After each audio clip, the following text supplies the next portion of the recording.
Hi friends, welcome to chef Marty's kitchen. நான் அவங்க chef Martin. இன்னைக்கு நம்ம ஷெஃப் மார்ட்டிஸ் கிச்சனில் மஷ்ரூம் தம் பிரியாணி எப்படி ரொம்ப சிம்பிளாக நம்ம வீட்டில் பண்ணுறதுன்னு சொல்லி கொடுக்க போகிறேன்.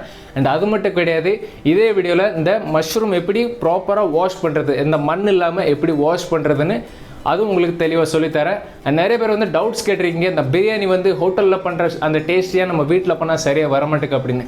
அதாவது பிரியாணியை பொறுத்தவரைக்கும் ரெண்டு விஷயம் ரொம்ப இம்பார்ட்டன்ட். ஃபர்ஸ்ட் ஆஃப் ஆல், அதாவது நம்ம வாங்குகிற அரிசி நல்ல அரிசியாக இருக்கணும். அதாவது இப்போ நீங்கள் பாஸ்மதியாக இருக்கட்டும், இல்லை ஜீரா சம்பா, எந்த அரிசினாலும் இருக்கட்டும், பிரியாணி அரிசி. பட் அதை நீங்கள் பார்த்து வாங்கும்போது நல்லா ஸ்மெல் பண்ணி பார்த்து வாங்க. அதாவது பழைய அரிசியாக இருக்கணும்.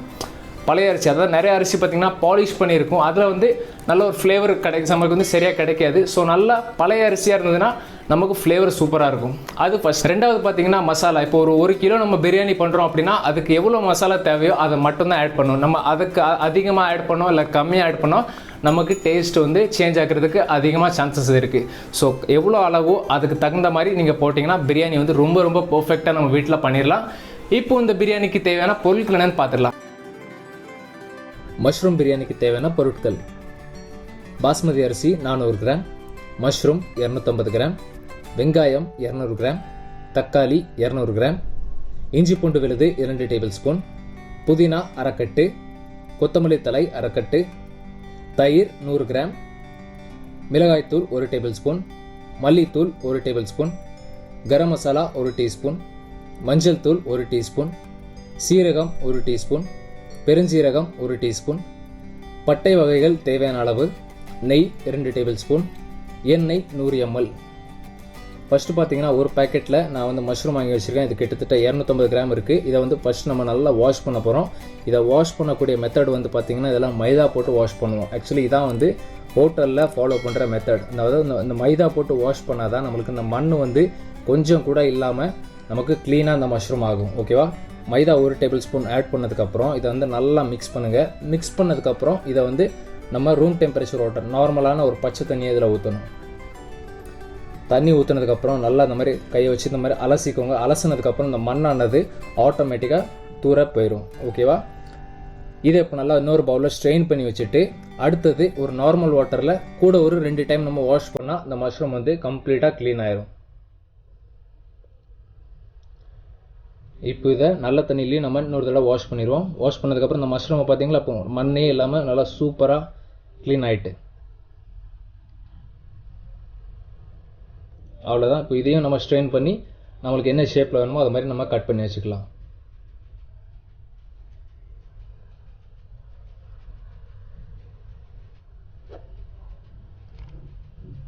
இப்போ நம்ம கட் பண்ண போகிறோம். இப்போ இந்த பெரிய மஷ்ரூமாக இருக்கிறத நான் ஜஸ்ட் 1/2 தான் கட் பண்ணுறேன். உங்களுக்கு என்ன ஷேப்பில் நீங்கள் கட் பண்ணுமோ இல்லை 1/4 ஆனாலும் நீங்கள் கட் பண்ணிக்கலாம். உங்களுக்கு தேவையான அளவில் நீங்கள் கட் பண்ணிக்கோங்க. இதே சின்ன பீஸாக இருந்தால் நம்ம முழுசாக கூட இதை சேர்த்துக்கலாம், ஒன்றும் தப்பு இல்லை.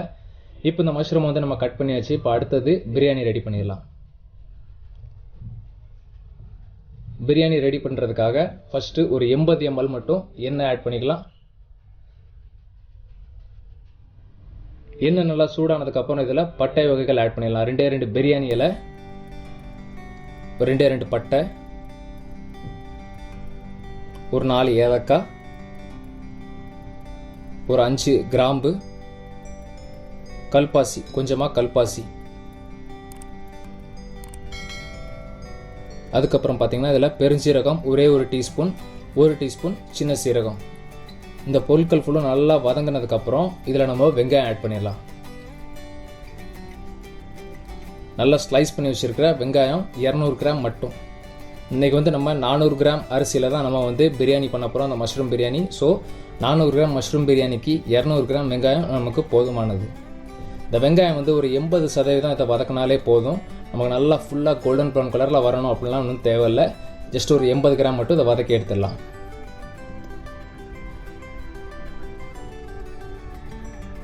வெங்காயம் நல்லா 80 கிராம் வதங்கினதுக்கப்புறம் இதில் ஃபைனாக கட் பண்ணி வச்சுருக்கிற இந்த புதினாவே ஆட் பண்ணியாச்சு. புதினா எப்போவுமே இந்த எண்ணெயோட சேர்த்து இதை ஆட் பண்ணி வதக்கினா நம்மளுக்கு இந்த பிரியாணியோட ஃப்ளேவர் ரொம்ப சூப்பராக இருக்கும். ஸோ அதனால் இந்த வெங்காயத்தோடய சேர்த்து இதையும் போட்டு நீங்கள் ஆட் பண்ணிடுங்க.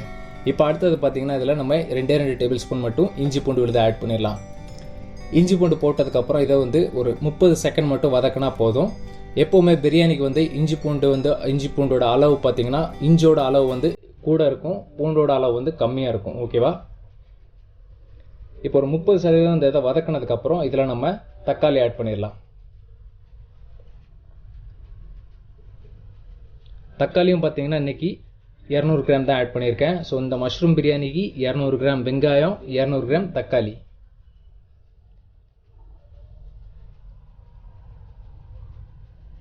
இப்போ தக்காளியை லைட்டாக வதக்கிட்டு அதுக்கு தேவையான அளவு உப்பு ஆட் பண்ணிடலாம்.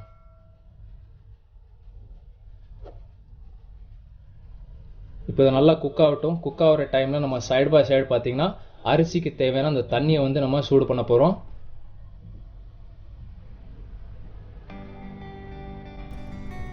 தண்ணி வந்து நான் ஆல்ரெடி வச்சுருக்கேன். ஸோ அது வந்து இப்போமே சூடாக ஆரம்பிச்சிட்டு இப்போ இதில் தேவையான அளவு உப்பு போட்டாச்சு. அந்த அரிசிக்கு தேவையான அளவு உப்பு, அதுக்கப்புறம் ஒரே ஒரு டீஸ்பூன் சீரகம்,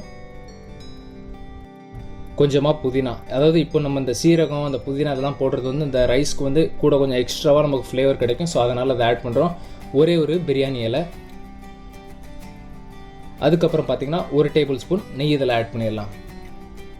இப்போ இந்த தண்ணி வந்து நல்லா கொதிக்கட்டும், நம்ம இந்த மசாலாவை ரெடி பண்ணிடலாம். இப்போ நம்ம தக்காளியும் பார்த்தீங்கன்னா நல்லா வதங்கிட்டு இப்போ இந்த டைமில் நம்ம மசாலா பவுடர்லாம் ஆட் பண்ணிடுவோம். 1 டேபிள் ஸ்பூன் தனியாத்தூள்,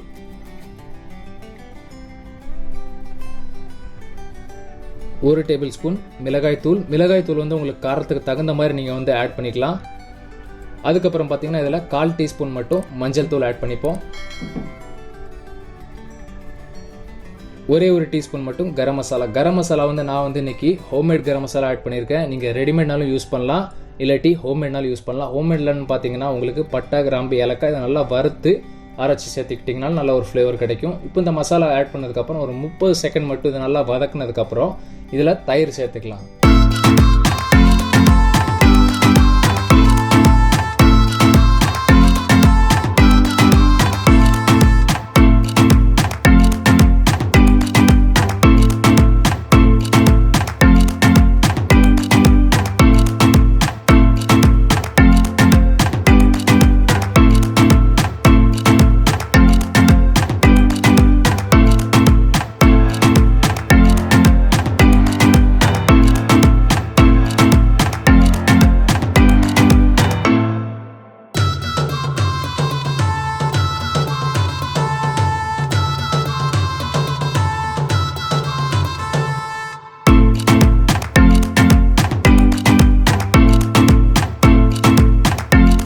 தேவையான அளவு தண்ணி, அதாவது இதில் வந்து அளவு தண்ணி ஊற்ற போகிறது கிடையாது. ஏன்னா நம்ம ரைஸை வந்து தனியாக தான் குக் பண்ண போகிறோம்.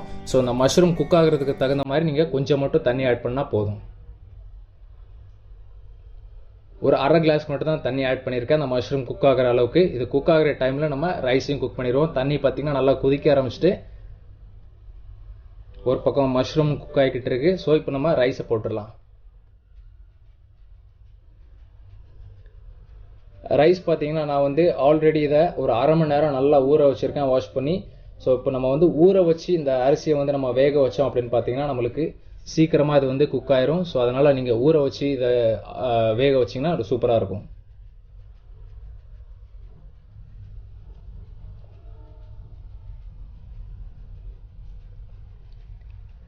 இப்போ நம்ம மஷ்ரூம் பார்த்தீங்கன்னா ஒரு 50% வந்து குக் ஆகிட்டு இப்போ இதில் கூட கொஞ்சம் புதினா, கொத்தமல்லி இலை போட்டு தம் போடுறதுக்கு ரெடி செட் பண்ணி வச்சுருவோம். இப்போ நம்ம ரைஸையும் பார்ப்போம். ரைஸ் பார்த்தீங்கன்னா இதில் ஒரு 80% மட்டும் குக் ஆனால் போதும். மீதி ஒரு 20% வந்து நம்ம அந்த தம்மில் வச்சு குக் பண்ண போகிறோம். ஸோ அதான் தம் பிரியாணி. இப்போ நம்ம ரைஸை பார்த்தீங்கன்னா ஒரு 80% குக் ஆகிட்டு இப்போவும் இதை நல்லா ஸ்ட்ரெயின் பண்ணி இதை அந்த மசாலாவோட சேர்த்து செட் பண்ணி வச்சுருவோம்.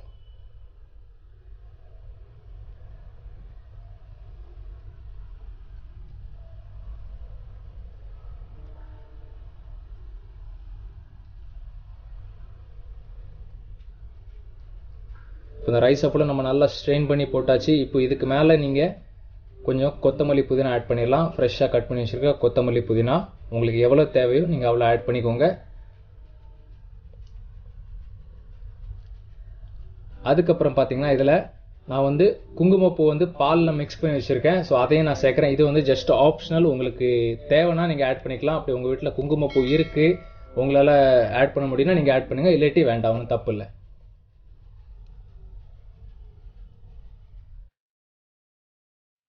இப்போ இதில் 2 டேபிள் ஸ்பூன் மட்டும் நெய் ஆட் பண்ணுறேன். நெய் ஆட் பண்ணதுக்கப்புறம் இதை நல்லா மூடி வச்சுட்டு இதை வந்து 15 நிமிஷம் தம் போட போகிறோம். இந்த மாதிரி ஒரு பழைய தவால நீங்கள் தம் போட்டிங்கன்னா உங்களுக்கு அடிப்பிடிக்காமல் சூப்பராக தம் ஆயிரும். இந்த 15 நிமிஷம் சிம்மில் வச்சு தம் போட்டலாம். இப்போ 15 நிமிஷம் கழிச்சு இதை ஓப்பன் பண்ணி காமிக்கிறேன். இந்த பிரியாணியை வந்து இப்படி மிக்ஸ் பண்ணும்போதே அந்த சூப்பரான ஒரு அரோமா எனக்கு வந்து கிடைக்கி. உங்களுக்கே தெரியுது பார்க்க எவ்வளோ அழகாக நல்லா கலர்ஃபுல்லாக இருக்குது அப்படின்னு. ஸோ இதே மாதிரி நீங்களும் உங்கள் வீட்டில் இந்த பிரியாணியை ட்ரை பண்ணுங்கள். இன்றைக்கி வந்து உங்களுக்கு இந்த மஷ்ரூம் எப்படி க்ளீன் பண்ணி வாஷ் பண்ணுறது ப்ளஸ் இந்த பிரியாணி எப்படி பண்ணுறதுன்னு ரெண்டுமே தெரிஞ்சிருக்கும். ஸோ இதை கண்டிப்பாக உங்கள் வீட்டில் ட்ரை பண்ணுங்கள்.